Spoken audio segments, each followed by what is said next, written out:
s- 24 years ago, I started off as a bus person at the hotel downtown. And I was like, oh, I know that this isn't me. I'm better than this. I can do better. I just didn't really know where to start. So then one day on my day off, I said, you know what? While I have a job, I'm going to go look for another one. Because it's always better to look for a better job when you already have one, right? Okay, so I did that, and I got a job at UMC, the hospital, right up the street from here. And I was working in the kitchen, and I said, you know what? This is a starter place. This is not where I'm going to land, but I'm gonna start off here. And then I volunteered my time in the X-ray department for about 2 months until I had the opportunity to gain employment. The supervisor there said, oh well, if she can donate, you know, her time to, you know, work here, we can give her a job when they had an opening. So when they had an opening, they gave me the job. I was so excited. So I was about 19 years old at that time, and I worked there for about 5 years, and I just said, you know what, this is a good job, but it's not me. You know, I can do something different and better, right?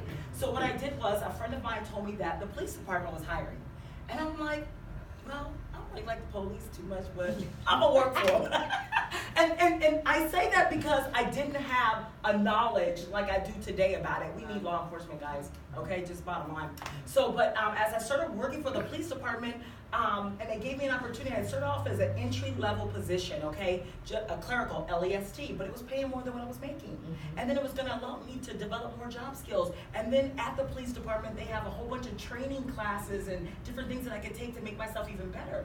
So 4 years into that job, I promoted into what's called investigative specialist. And I know we have some people in here that want to do investigations. So I didn't go into the commission side, the actual police side, but this civilian position allows me to do a lot of investigative research, and that's kind of what I do today. So I work in the body camera detail. That's a nuance in policing, and if you guys ever see the police out in the public or what have you, you'll see them with these cameras, and they're recording transactions between the public and themselves because the community wants transparency.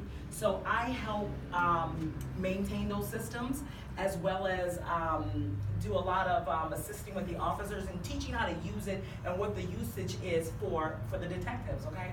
So that's just a little bit about my background, but we're gonna get into this. Now, I have experience in HR. I worked in HR for about 4 years with Metro. So I've sat on oral boards, I've sat in final reviews, and what those are is it's when all of the executive staff under the police department, when they want to determine if they want to hire certain individuals. So I've sat in those meetings before. I've looked at screened applications, did a lot of things that equips me to be able to teach you all this. So I know what they're looking for, okay? And so I hope that you would trust my credibility to this morning and allow me to impart what I've learned into you all, okay?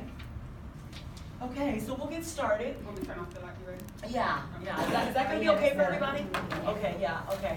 So ready, prepare, work. Like Angie said, we're gonna prepare you the best that we can to obtain viable employment. A lot of us, we started off where we didn't have the earning potential to earn more money. But the more you know, the more you earn, okay? And that's just as simple as that. If the more you know, the less hard you have to work, right? And that's what our pastor says, you know, I'm lazy, so I went to school so I can get paid for what I know. So I get that. Okay, from resume to interview, steps for success.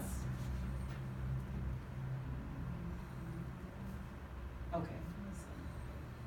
Okay. Let's see. I need a table.